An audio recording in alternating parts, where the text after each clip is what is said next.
ஒரு பெட் எல்லாமும் எடுத்துட்டு வரேன்னு போனாங்க. ஞாயிற்றுக்கிழமைய நான் எதிர்பார்த்துட்டு பல கற்பனைகளோட இருந்தேன் அந்த வாரத்துல. அது என்ன கற்பனைன்னா, என்னோட தம்பிக்கு கல்யாணம் ஆகிட்ட அன்னைக்கு மண்டபத்திலேயே என்னோட அக்கா சொல்லுச்சு, ஒரு நாளைக்கு கண்டிப்பா நீங்க 2 பேரும் எங்க வீட்டுக்கு வரணும் அப்படின்றத சொல்லியிருந்தத அப்போ நான் யோசிச்சு பார்த்தேன். அப்போ நம்ம தம்பி போனான்னா, அப்போ நம்மளும் கூட போனோம், நடந்துட்டோம் இல்லையா?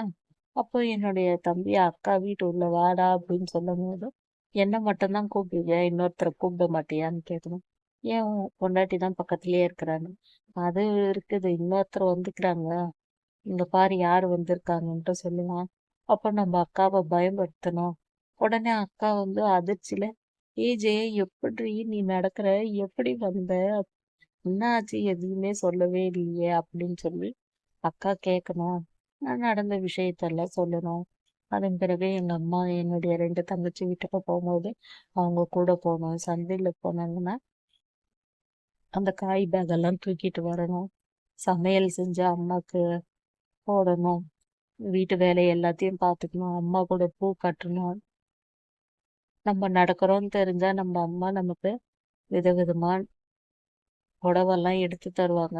நம்ம இது வரைக்கும் நடக்காம இருக்கிறோம். அப்போ நடந்துட்டோம்னா நம்மளால வேகமா நடக்க முடியுமா? இல்ல தத்தி தத்தி தான் நடக்குமா? அப்படி தத்தி நடந்தா நம்மளால புடவை கட்ட முடியுமா? இல்ல சுடிதார் போட முடியுமா? அதன் பிறகு நம்மளோட தங்கச்சி பசங்கள தூக்கி சுத்தணும். அப்படி நம்ம சுத்தும் பொழுது என்னுடைய தலைமுடியெல்லாம் அப்படியே பறக்கணும். என்னுடைய துப்பட்டா பறக்கணும். தங்கச்சி பசங்கெல்லாம் ஜெய எண்ணெய் தூக்கு, எண்ணெய் தூக்கி சுத்து அப்படின்னு சொல்லி ஒண்ணு ஒண்ணா கத்தணும். நான் உடனே வந்து ஐயோ எனக்கு தலை சுத்துது, ஆளை விடுங்கன்னு சொல்லி வேகமா ஓடணும். குழந்தைங்கெல்லாம் என் பின்னாடியே ஓடியாரணும்.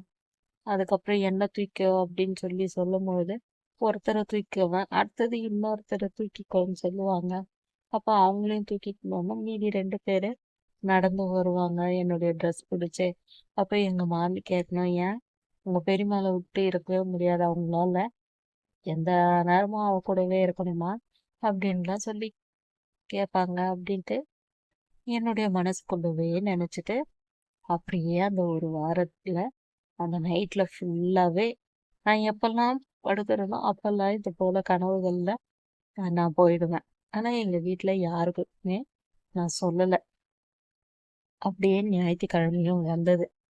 வந்த பிறகு அன்னைக்கு காலையிலேயே எங்க அப்பா எழுப்பி விட்டுட்டாங்க. அவங்க வரப்போறது என்னவோ 10 மணிதான். ஆனா இவர் ஊருக்கு முன்னாடி எழுப்பி விட்டுட்டாரு. ஆனா எங்க